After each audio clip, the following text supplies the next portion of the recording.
Hello दोस्तों। हाँ, good morning, good evening and good noon, जो भी टाइम हो रहा हो। फिलहाल यहाँ तो बजे हैं 5।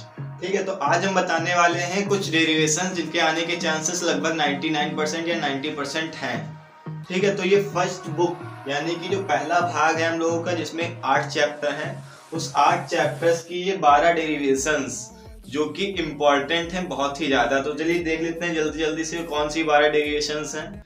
पहली डेरिवेशंस है electric field due to dipole axial and equatorial position. मतलब कि हमें इस डेरिवेशन में इलेक्ट्रिक फील्ड यानी कि विद्युत क्षेत्र निकालना है विद्युत द्विध्रुव के कारण अक्ष पे और निरक्ष पे। ठीक है, जो कि हम करा ही चुके हैं, लेकिन अगर आप कहेंगे तो हम करा देंगे। ठीक है, दूसरा ये है electric field due to linear and areal charge distribution. तो इसकी दोनों डेरिवेशन हम करा चुके हैं। मतलब कि इसमें कह ये रहा है कि विद्युत क्षेत्र ज्ञात करें। सबसे पहले लीनियर चार्ज यानी कि रेखीय आवेशित तार के कारण, और दूसरा रेखीय आवेशित चादर के कारण। तो मतलब रेखीय आवेशित तार और आवेशित चादर ये हम करवा चुके हैं। ठीक, गॉस की थ्योरम पे हैं ये दोनों, जो गॉस की प्रमेय है उसके एप्लीकेशन।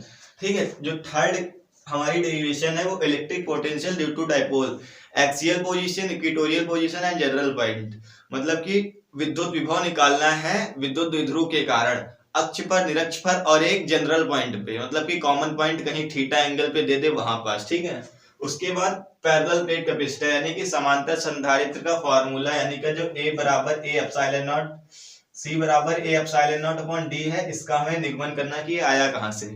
फिर नेक्स्ट फॉर्मूला नहीं, नेक्स्ट डेरिवेशन है relation between current potential with drift velocity, यानी कि विद्युत धारा और विभव का संबंध हमें बताना है अनुगमन वेग के साथ। ठीक, उसके बाद व्हीटस्टोन ब्रिज, ये तो बहुत सिंपल सा है, 3-4 लाइन की डेरिवेशन है, लेकिन ये कभी कभी आ जाती है 3 नंबर में। ठीक है, उसके बाद है Biot-Savart law and applications. Biot-Savart law आपको पढ़ना है और इसकी एप्लीकेशंस अच्छे से देख लेनी है। 2 एप्लीकेशंस हैं, कुंडली वाली जो है, एक कुंडली के केंद्र पर निकालना होता है और एक कुंडली के केंद्र के अक्ष पर। ये 2 एप्लीकेशंस जरूर देख लेनी है।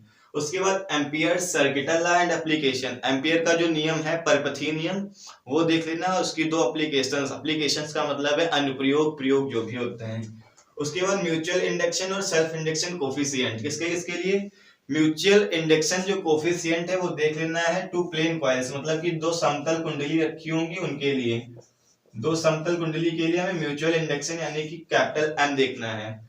अगला self induction coefficient L for two plane और सर्कुलर कॉइल, वृत्ताकार हो या समतल कुंडली हो, उसके लिए स्वप्रेरण गुणांक निकालना है हमें। ठीक, और फिर लास्ट जो हमारी डेरिवेशन है वो है LCR circuit with resonance frequency and impedance Z, यानी कि जो एलसीआर का परिपथ है उसका हमें निगमन करना है, और उसमें क्या क्या हमें निकालना है, प्रतिबाधा और आवृत्ति, अनुनादी आवृत्ति और प्रतिबाधा, ये जो चीजें निकालनी है। और एक ऐसा केस निकालना है जहां पे Z बराबर 0 होता हो, ये भी इसी में है। तो इतनी जो डेरिवेशंस है फर्स्ट बुक की 12, अगर ये आप पढ़ लेते हैं तो आपके 10 नंबर कहीं नहीं गए हैं, 10 नंबर आने ही आने हैं। ठीक, अब अगर आपको इसमें से किसी भी डेरिवेशंस का अगर निगमन चाहिए या किसी भी डेरिवेशंस को समझना है तो आप कमेंट में कर दीजिए, मैं उस डेरिवेशंस को समझा दूंगा बहुत ही कम समय में, क्योंकि टाइम आपके पास कम है, ये आपको पता ही है।